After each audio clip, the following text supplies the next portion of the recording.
Mokango mokengeli leoka.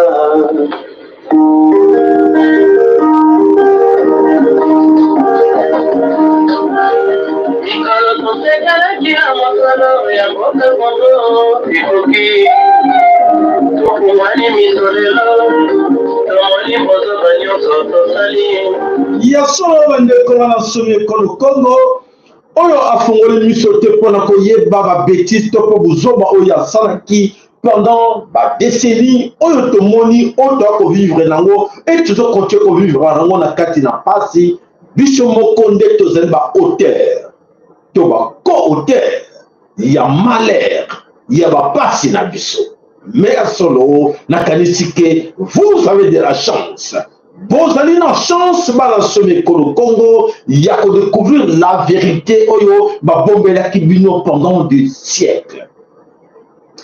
Et en ce moment où je vous parle, ceux qui moko na katina bino, aza consciente, yako yeba la vérité. Oh, bah, bombe la lobby qui a saisi l'opportunité, il y a qu'à changer, il y a qu'à boya, qui va continuer à dominer sur rien. Et ça malheur là, et ça passe là, passe pour la libota là, passe pour la banana, passe pour la bandeko là. Oh yo, basali informé, basali privé na information. Ah, effectivement, mingi na kati na biso, na kati na bandeko na biso baza na kati na Afrika, baza privé na information. Oh, za kozwa, ko kanta teki bango bazo mona yango, baza ba mégaté. C'est suite à un manque ba méga, c'est pour cela que nous sommes obligés, pour votre intérêt à vous et vos parents, de faire 10 minutes seulement d'information. Namokuse. En résumé, pour leur expliquer un peu la situation qui se passe en RDC Congo et partout au monde. Alors, très chers compatriotes, on va commencer par l'alerte. L'alerte auto-bandière bino de l'eau, n'a qu'à si chacun de vous a yebi. Le sako la bino nyonso. Le sako na baye banso, baza kota la biso de paye ma bota na bango, tout le monde a solo papa la biso François Mitodi, le sako paye na yo, maman la biso Fatuma Banza, Akima biso, tout le monde y est, le sako paye na ye, le sako paye maman la biso Patricia, le sako maman Rose Michel, le sako la bino nyonso, nzamba pambola moko na bino poete, ntango yu fouene. Oh, la vérité est en face de vous. Vous voyez que, bah, binti quoi, bah, attaquer France. Vous êtes au courant de ça, que binti quoi, bah, attaquer France. Mambo m'a sauvé. Qui croyait que, bah, tu vas créer, on va laboratoire des armes biologiques, on va salir ngungi mécanique, on va salir ngungi pour être bomba biso na kati na laboratoire na bango avec des armes biologiques. On le bango va comprendre que va se retrouver aujourd'hui avec la guerre où il y a armée divine. Qu'est-ce qui ne va pas en France? Tant que ça vient dans le laï, nous sommes des qu'on a bien nyonso, va bien dans le premier na katanga ba moké, pour te ba l'analyse to pe sabino na molaï ya actualité na biso na mokolo na lelo. Et alors, na mokusi ya solo lo ki yango, et alors toujours attirer l'attention na bino. Très chers amis, est-ce que vous savez que vous êtes dirigés par des satanistes? Est-ce que vous voyez que mboka na biso ezalaka dirigé par des satanistes? Oyo baza au service de prince de ténèbres. Vous voyez yango? Alors, tout sabino, il y a solo te namolaï, tout sabino nyonso. Mais aujourd'hui, la beaucoup se dit que ces gens qui vous dirigent et ou qui sont des candidats demain, nakati sont des candidats aujourd'hui, au Québec pour avoir une élection, bango nyonso, sauf personne, oyo azali na cœur. Il y a mon moto. Mon thème est mon moto. Bazali wana, bazali sans cœur et sans moralité. Donc, bazali au service des princes de ténèbres. Pour la nuire bino. Pour la nuire, ma parent na bino, leki na bino, ndeko na bino, basito a mibali, oyo bazala kati na Afrika na kachopa na Congo. Yébité parce que baza dans l'ignorance. comme ça, bango. Vous voyez ça. Et comme ça, on a vous avez des problèmes. Vous avez un problème. Donc, c'est-à-dire qu'ils sont envoûtés par des satanistes Illuminati francs-maçons. Essayons de sauver nos frères. Essayons, s'il vous plaît, de sauver bateau qu'on a vu sur la carte de Congo pour être basé sans information. Donc, Makamoto pour vivre le lot na carte na Ukraine, autant que vivre le lot na carte na Israël na Palestine. On va vivre na carte na Mali, na carte na Burkina Faso, na carte na Niger. Bazali au courant de rien.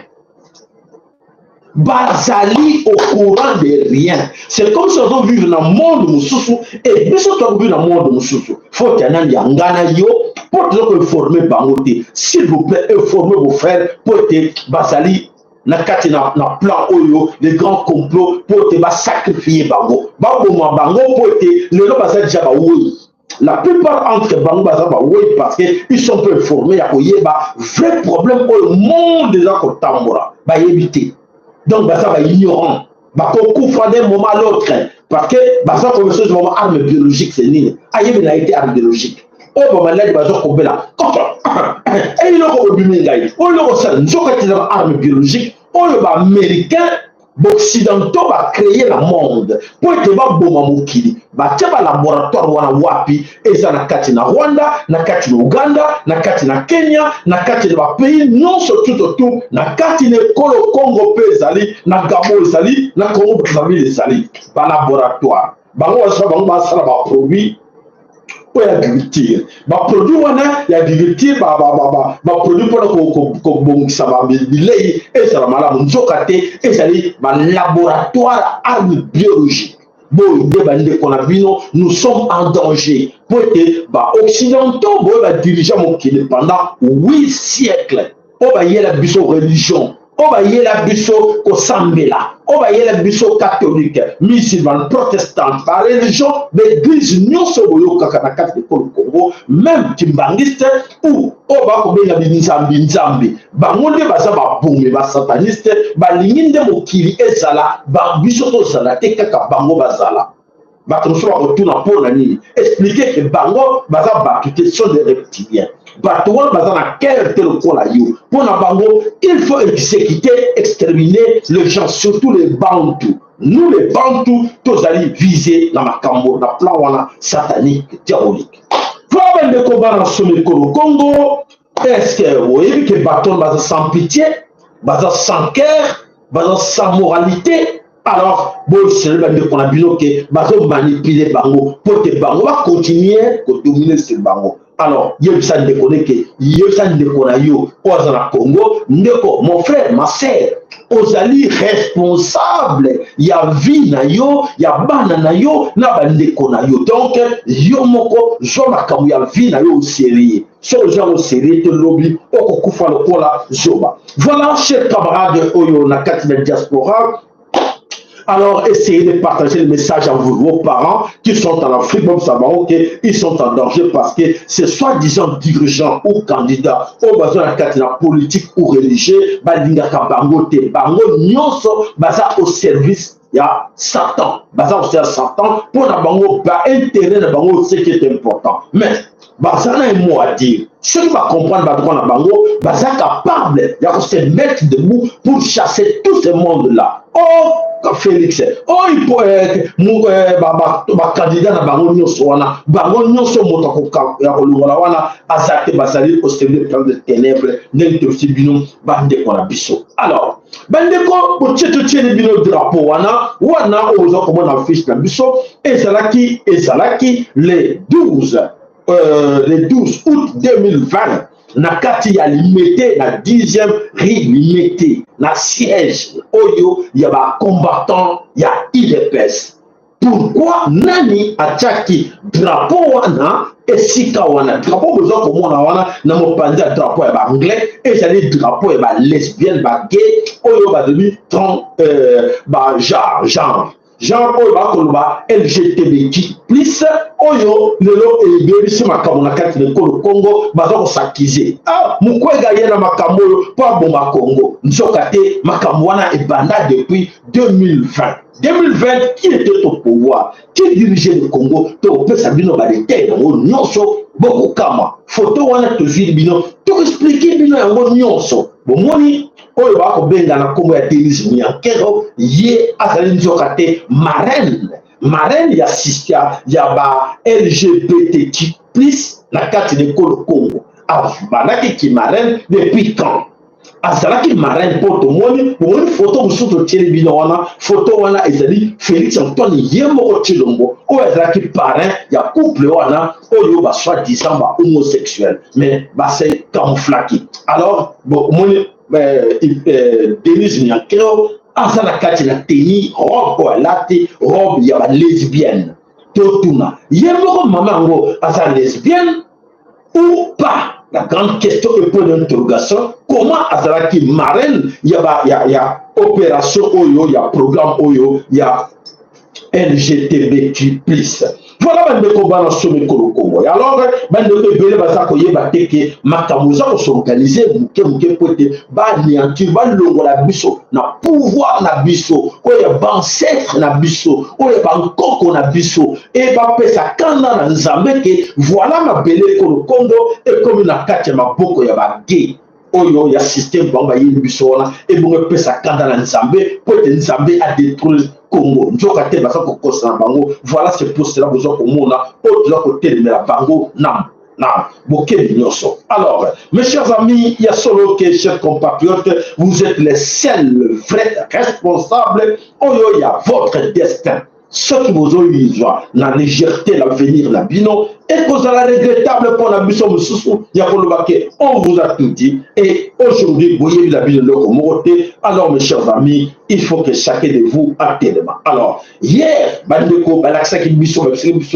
Félix Ayaki, alobaki makambango totie le bino ba elili bozala pembeni wana pourtant vous avez mukuse mais to laksa bino nyonso akendaki na tribune ya Nations Unies a défendaki ba genre théorie ya genre et ba gay ba biloko wana tout LGTB a défendaki yango et bongo muninga na yepa ba tindi alobi yoka kene ko défendre yango Félix a défendaki yango Félix a mataki drapeau na bango wana arc-en-ciel na 10e rue et le Félix Chilombo awangani yango alobi tete ngana sana besoin ya boko na biso na ko ndima biloko wana te nana mataki drapeau wana na 10e rue na 2020 nana matisaki yango et nani alatisaki robe wana et pas ya Denise Nyankero. Alors, Félix Chilombo Wangana, Tolak Binango, tout de suite là, na kati na ma vidéo, na ma loba, oya ba moko mona, boko kama. Alors, ils sont pas seuls.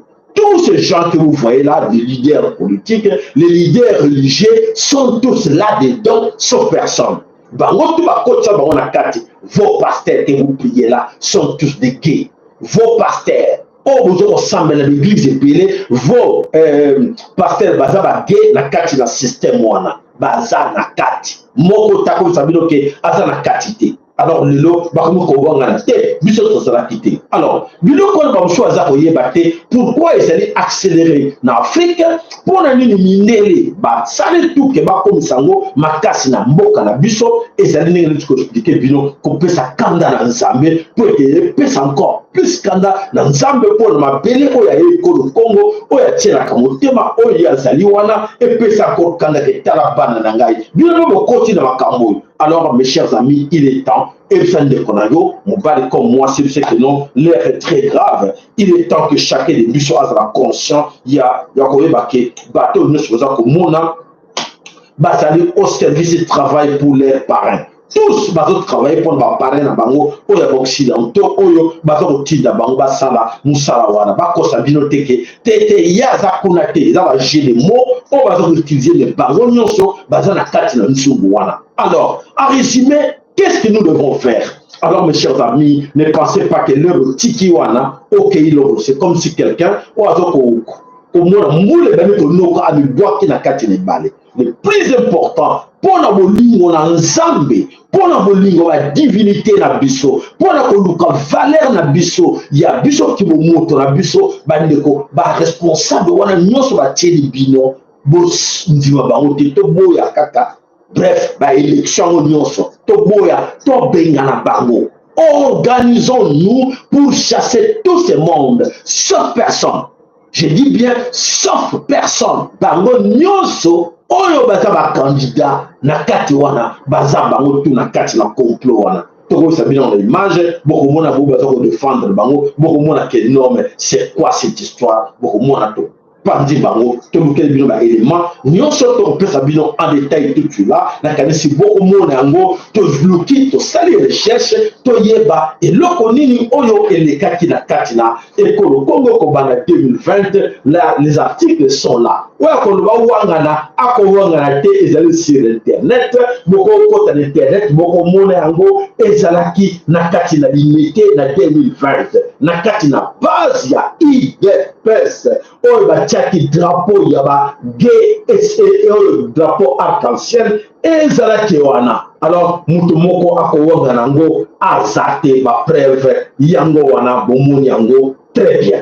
Voilà mes chers amis, matodo na like na bino, to pese les rendez-vous tout de suite là. Vous allez vous découvrir la vérité. On va bomber la kibino, to kangi bango, nzambe mpungu tulendo, afuli biso to kangi bango. Alors motako wonga na zate. Alors, bon, bazo kanzake, non, docteur Mukwege, aza mutu mususu, Félix Chilomo, mutu mususu, Fayulu mutu mususu, nani te bango nyonso baza mutu moko, bazali na mokonzi na bango moko, oyo azo lingaka que système continue na Congo par des élections. Alors, biso tous la conscience, to boyi nyonso, to tomboka déjà, to ba déjà ko tomboka. Il est temps ya ko tomboka pour to défendre valeur na biso. Qui tire la biso toko lingate ba Félix na ba Mukwege ba kotsa biso na kati ya culture oyo mindele o bango bazo ko protéger tobo yango. Voilà matondo mboka bino, à tout de suite. Matondo ingeta, à tout de suite.